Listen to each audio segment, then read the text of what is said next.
araw nang nawawala ang 5 taong gulang na batang babae sa Angeles City, Pampanga. Nakunan pa ng CCTV ang pagtangay sa kanya ng isang lalaki. Nasa frontline ng balitang yan si Elaine Fulencio. Naglalakad ang lalaking ito habang may dalang sako sa kahabaan ng MacArthur Highway sa Barangay Balibago sa Angeles City, Pampanga. Makikitang umakyat siya ng overpass. Sa pagtawid, makikita ang isang batang tumatakbo mag-isa papunta sa footbridge. Dahan-dahan siyang umakyat dito.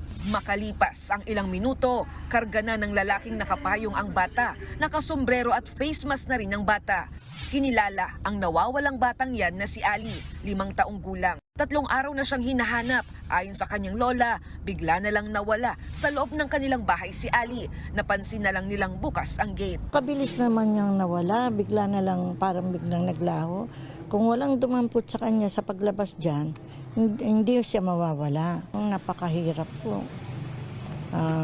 Hindi ka makatulog, lagi mo siyang inaalala.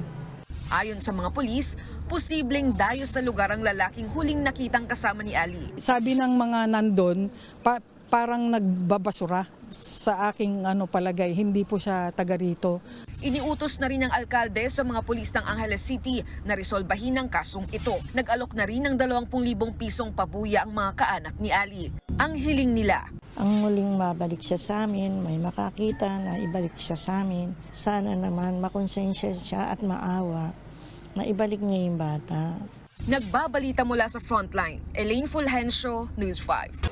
Mga kapatid, Jiggy Manikad po, iba na ang may alam at may pakialam sa panahon ngayon. Para sa konkreto, kumpleto at komprehensibong balitaan sa Frontline, mag-follow at mag-subscribe sa social media pages ng News 5.